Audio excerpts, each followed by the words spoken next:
સમાચારની શરૂઆત કરીએ તો હવામાન નિષ્ણાંત અંબાલાલ પટેલે આગાહી કરતા જણાવ્યું છે કે 8, 9 અને 10 જાન્યુઆરીએ માવઠું થઈ શકે છે। દક્ષિણ ગુજરાત અને સૌરાષ્ટ્રમાં વરસાદની શક્યતા વ્યક્ત કરવામાં આવી છે। ગીર સોમનાથ, અમરેલી, બોટાદમાં પણ માવઠું થાય તેવી શક્યતા જાન્યુઆરીના અંતમાં અને ફેબ્રુઆરીની શરૂઆતમાં પણ વાતાવરણમાં પલટાની શક્યતા વ્યક્ત કરવામાં આવી છે। ઉત્તરાયણ પૂર્વે દેશના ઉત્તર પૂર્વીય પ્રદેશોમાં હિમવર્ષા થઈ રહી છે, જેના કારણે ઠંડીની શક્યતા રહેશે। ઉત્તર ગુજરાતના ભાગો અને કચ્છના ભાગમાં પણ ઠંડી રહેશે તેવું અંબાલાલ પટેલે કહ્યું છે। સાથે 18 જાન્યુઆરી બાદ વધુ એક વેસ્ટર્ન ડિસ્ટર્બન્સ સક્રિય થવાનું છે। અરબ સાગરની સિસ્ટમનો ભેજ, બંગાળ ઉપસાગરનો ભેજ છેક મધ્યપ્રદેશ અને છેક ઉત્તર ભારત સુધી પહોંચશે, જેના કારણે ગુજરાતના ભાગોમાં પણ માવઠું થવાની શક્યતા રહેશે।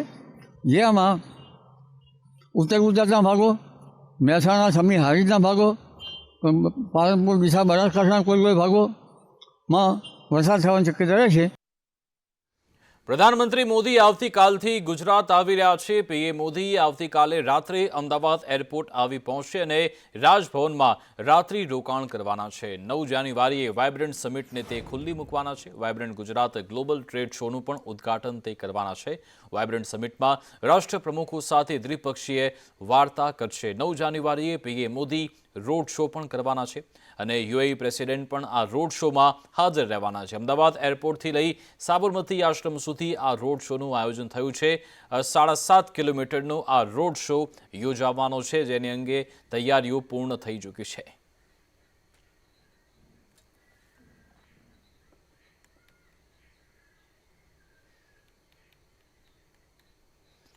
અરવિંદ કેજરીવાલ ગુજરાતમાં આવ્યા છે અને ભરૂચમાં તેમણે મોટી જાહેરાત કરી છે। તેમણે કહ્યું કે ચેતર વસાવા લોકસભાની ચૂંટણી લડશે। જી હા, ચેતર વસાવા ભરૂચથી લોકસભાની ચૂંટણી લડશે તેવી જાહેરાત આજે કેજરીવાલે નેત્રંગમાં એક સભા દરમિયાન કરી હતી।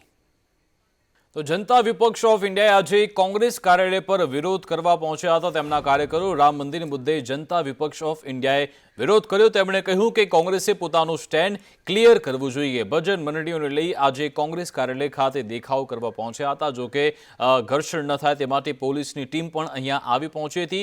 કેટલીક ક્ષણો માટે કોંગ્રેસના કાર્યકરો અને જનતા દળ ઓફ વિપક્ષ ઇન્ડિયાના જે કાર્યકરો છે તે આમને સામને હતા અને મહિલા કોંગ્રેસના કાર્યકરો પણ અહીંયા આવ્યા અને વિરોધીઓ સામે વળતો પ્રહાર કર્યો હતો। બંને પક્ષે સામસામે સૂત્રોચ્ચાર થતા માહોલ પણ ગરમાયો હતો।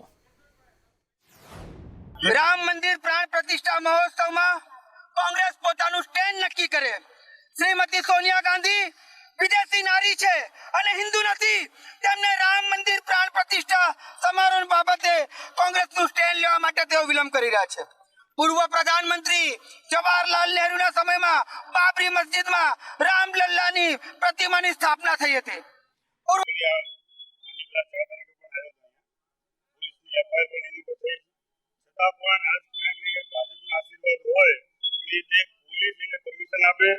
અહીંયા સુધી અમારા કાર્યાલય સુધી જો આવતા હોય અને પોલીસ જ્યાં સુધી એ મીડિયાની અંદર સ્ટેટમેન્ટ આપે, એના સૂચના કરે ત્યાં સુધી આપણે રાહ જોઈને ઊભી રહે, છતાં પણ ડિટેન ન કરે, પોલીસ એને પરમિશન સાથે અને પોલીસ સાથે સાથે અહીંયા સુધી લઈ આવે તો ક્યાંક ને ક્યાંક ભાજપની આની અંદર સાંઠગાંઠ છે।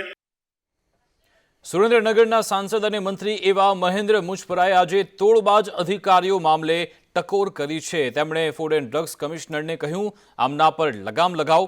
વેપારીઓને ખોટી રીતે હેરાન કરનાર અધિકારી પર લગામ લગાવવાની જરૂરિયાત છે। કેટલાક અધિકારીઓ ખોટી રીતે વેપારીઓને હેરાન પરેશાન કરે છે। દવાના વેપારીને ત્યાં ખોટી તપાસ થઈ રહી છે તેવું મહેન્દ્ર મુજપરાએ આજે કહ્યું।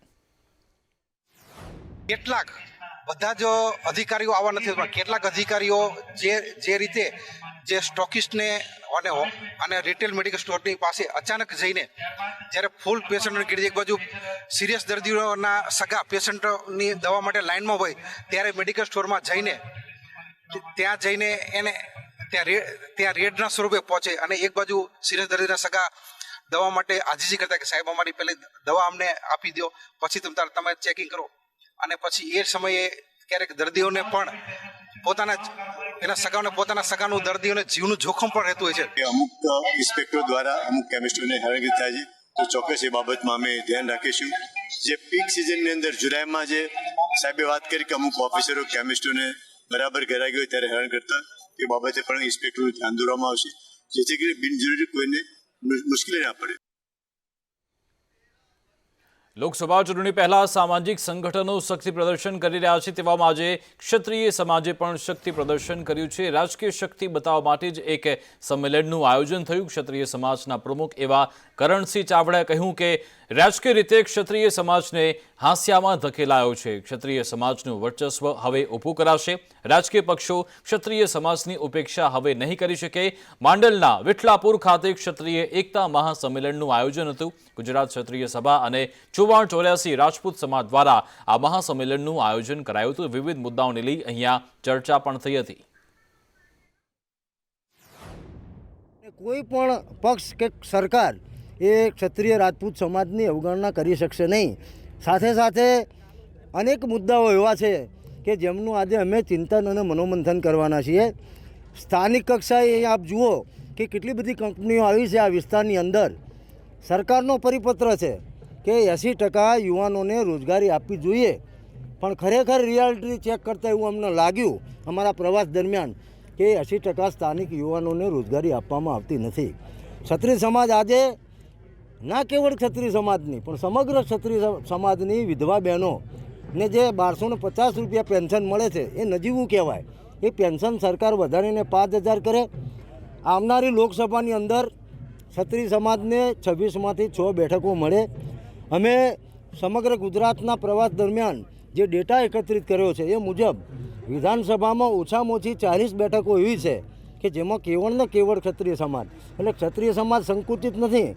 અમે આજે સરવાળો કરવા નીકળ્યા છીએ. અમારી ડિમાન્ડ જે પ્રમાણે સુખદેવસિંહ ગોગામેડી અને વિજયસિંહ ભડાણાની જે હત્યા થઈ, તો એના પ્રમાણે એવી હત્યાઓ એવું નહીં ક્ષત્રિય સમાજની, બીજા કોઈ પણ સમાજની એ વસ્તુ થાય એ બહુ નિંદનીય છે. તો એવી ક્યાંય પણ આવું થતું હોય તો સરકારને સરખા પગલાં લઈને પૂરો ન્યાય આપવો પડે એ સમાજને, એ પરિવારને. એ અમારી પહેલી ડિમાન્ડ છે. આજે અમદાવાદ કેમિસ્ટ એસોસિએશનનું સંમેલનનું આયોજન થયું હતું, જ્યાં આરોગ્ય મંત્રી ઋષિકેશ પટેલ હાજર રહ્યા હતા. તેમણે કહ્યું કે લોકોને યોગ્ય ગુણવત્તાની દવા મળવી જોઈએ અને કહ્યું કે ભારત દવાના વેપારમાં અગ્રેસર બનશે, જેમાં ગુજરાતનો પણ મહત્વનો ફાળો રહેશે. આપણા ત્યાંથી દવા હવે વિદેશમાં જઈ રહી છે. તમે નસીબદાર છો કે તમને સેવાનો મોકો મળ્યો છે, તેવું આજે ઋષિકેશ પટેલે કહ્યું. સાથે એમ પણ કહ્યું કે કોરોનામાં ભારતે મોટું યોગદાન આપ્યું છે, તેને મિટાવવા માટે વડાપ્રધાનની સાથે રહી તમામે કામ કર્યું છે.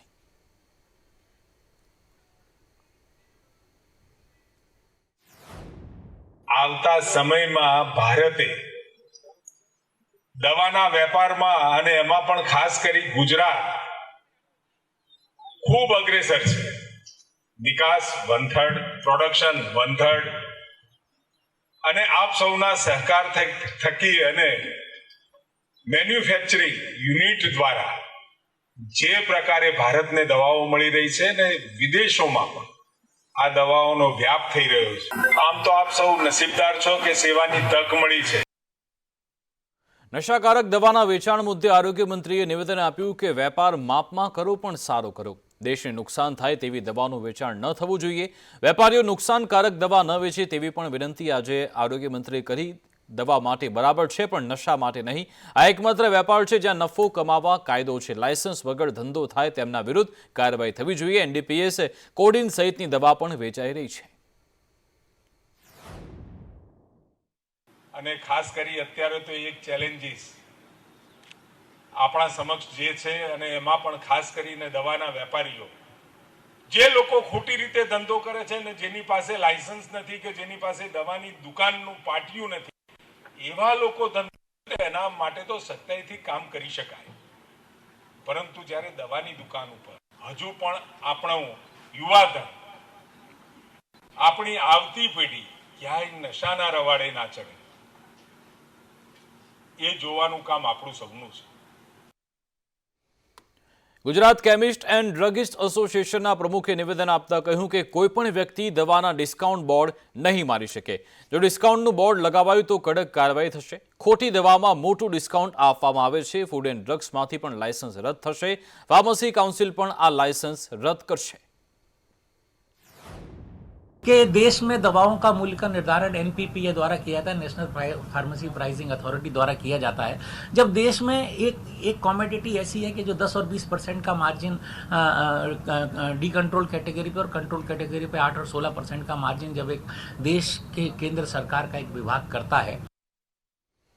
નવસારીમાં ઊંચા વ્યાજની લાલચે કરોડોની છેતરપિંડી થઈ। પદ્માવતી ફિનવેક્સ નિધિ લિમિટેડના ડાયરેક્ટરોએ છેતરપિંડી આચરી। 2,70,00,000ની લોકો પાસે ફિક્સ ડિપોઝિટ કરાવી કંપનીના શેર આપી માલિક બનવાની પણ લાલચ આપવામાં આવતી હતી। ડાયરેક્ટર કલ્પેશ કોઠારી સહિત 4 લોકો સામે ગુનો દાખલ થયો છે। જીપીઆઈડી એક્ટ સહિત છેતરપિંડીનો ગુનો પણ નોંધવામાં આવ્યો છે।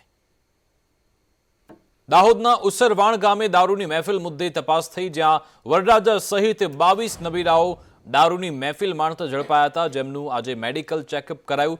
નગદી ફાર્મ હાઉસમાં દારૂની પાર્ટી ચાલતી હતી, જે અંગે જાણકારી મળતા પોલીસની ટીમ અહીંયા પહોંચી અને રેડ કરી યુવકે લગ્ન નિમિત્તે મિત્રોને પાર્ટી આપી હતી। પોલીસે અહીંયા 7 બોટલ દારૂ, 3 બિયરની બોટલ ઝડપી છે। 10 મોટરસાયકલ, 2 કાર સહિત 11.35 લાખનો મુદ્દામાલ જપ્ત પણ કર્યો છે।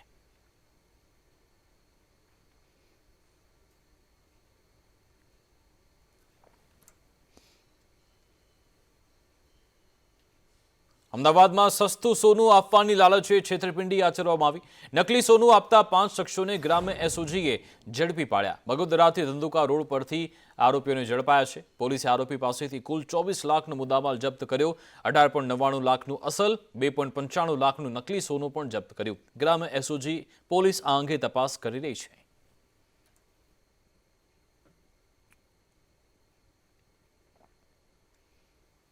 વેરાવળમાં વોલીબોલ ટુર્નામેન્ટ બાદ એક વ્યક્તિનું હાર્ટ એટેકથી મોત થયું છે। વોલીબોલ રમ્યા બાદ એકાએક યુવકની છાતીમાં દુખાવો પડતા તેનું મોત થયું। 26 વર્ષીય પ્લેયર અચાનક ઢળી પડ્યો હતો। તેને હોસ્પિટલ લઈ જવાયો, જો કે ત્યાં તેને મૃત જાહેર કરવામાં આવ્યો હતો।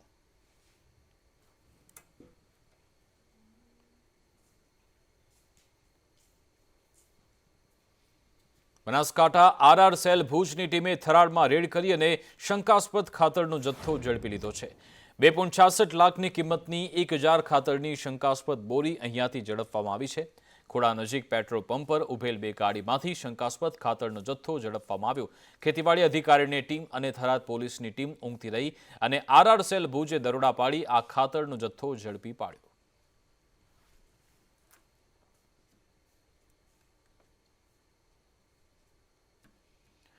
Chief justice of India DY ચંદ્રચૂડનો એક અલગ જ અનોખો અભિગમ જોવા મળ્યો છે। ડીવાય ચંદ્રચૂડે ગુજરાતીમાં સંબોધન કર્યું હતું, જેનો વિડીયો સામે આવ્યો। રાજકોટના કાર્યક્રમમાં તે પહોંચ્યા હતા, જ્યાં તેમણે ગુજરાતીમાં સંબોધનની શરૂઆત કરી હતી અને તેમનો જે અભિગમ છે તેને પ્રધાનમંત્રી મોદીએ પણ બિરદાવ્યો છે। લોકો સાથે જોડાવાનો આ સીજીઆઈનો અભિગમ છે તેવું પ્રધાનમંત્રી મોદીએ કહ્યું અને તેમનો આ જે અભિગમ છે તે ખૂબ જ સરાહનીય છે।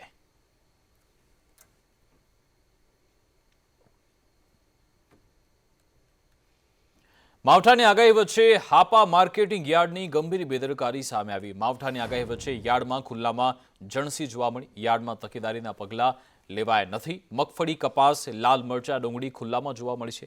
તકેદારી રાખવા ડિઝાસ્ટર મેનેજમેન્ટે પહેલાથી સૂચના આપી છે, છતાં અહીંયા કોઈ વ્યવસ્થા નથી કરાઈ।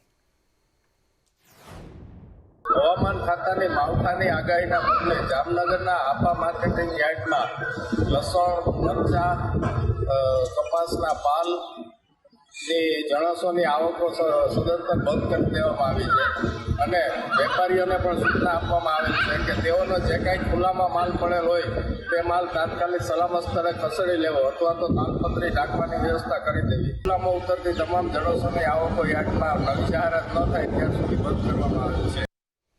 બનાસકાંઠામાં ડીસા માર્કેટિંગ યાર્ડમાં આજથી બટેકાની હરાજીનો પ્રારંભ થયો હતો અને પ્રથમ દિવસે જ 6,393 કટ્ટાની આવક નોંધાઈ હતી। પ્રતિ 20 કિલોના ₹150નો સરેરાશ ભાવ નોંધાયો છે। માર્કેટના ચેરમેન સહિત વેપારીઓ અહીંયા હાજર રહ્યા હતા। તો ગોધરામાં ફરી એકવાર નર્મદા કેનાલમાં લીકેજ સર્જાયું। મોટી કાંઠડી ગામ નજીક નર્મદા કેનાલમાં લીકેજ સર્જાયું હતું। અહીંયા લીકેજના કારણે હજારો લીટર પાણીનો વેડફાટ થયો છે। મુખ્ય નહેરમાં લીકેજથી ખેડૂતોને નુકસાનની ભીતિ છે। નર્મદા કેનાલ તે એક લીકેજ કેનાલ આગળ લીકેજ થાય ત્યારે અમારે પાણીનો વેડફાટ બહુ થાય અને ખેડૂતોને પાણી મળતું નથી। અમારે આ બાગડી બંધ કરે રિપેરિંગ કરાતા હાલ કેનાલનો મુખ્ય બ્રિજ ચાલુ છે, તેમાંથી અહીં મહી અને કુન નદી ઉપર આ બ્રિજ આવેલો છે. છેલ્લા ઘણા સમયથી અહીં લીકેજિંગનો મુખ્ય પ્રોબ્લેમ છે. તો સરકારશ્રીને નમ્ર વિનંતી કરીએ કે ભાઈ આ રિપેરિંગ થાય અને ભવિષ્યમાં રિપેર ના થાય તો આ ગામને ઘણું નુકસાન થાય એવું જણાય. ગાંધીનગરમાં ડબલ ડેકર એસટી ઇલેક્ટ્રિક બસનું લોકાર્પણ થયું. સીએમ ભૂપેન્દ્ર પટેલના હસ્તે આજે ઇલેક્ટ્રિક બસનું લોકાર્પણ થયું. અહીંયા વાહન વ્યવહાર મંત્રી હર્ષ સંઘવી પણ કાર્યક્રમમાં હાજર રહ્યા. ભારતની પહેલી જીએસઆરટીસી ઇલેક્ટ્રિક બસનું લોકાર્પણ થયું. आज गुजरात के लोकप्रिय मुख्यमंत्री आदरणीय श्री भूपेंद्र भाई पटेल जी के मार्गदर्शन में गुजरात ने जनरेशन नेक्स्ट ट्रांसपोर्टेशन की एक नई शुरुआत की है. ई डबल डेकर बस की आज गिफ्ट सिटी से शुरुआत की है. आज गुजरात के मुख्यमंत्री जी स्वयं ये बस में बैठ के सचिवालय अपने दफ्तर जा रहे हैं. अपने आप में एक अच्छा संदेश है. गुजरात के सभी नागरिकों को पब्लिक ट्रांसपोर्टेशन का ज़्यादा से ज़्यादा उपयोग करने का यह संदेश के साथ मुख्यमंत्री जी के मार्गदर्शन में पिछले साल 1200 से ज़्यादा बसेस गुजरात के नागरिकों की सेवा के लिए उपलब्ध करवाई थी.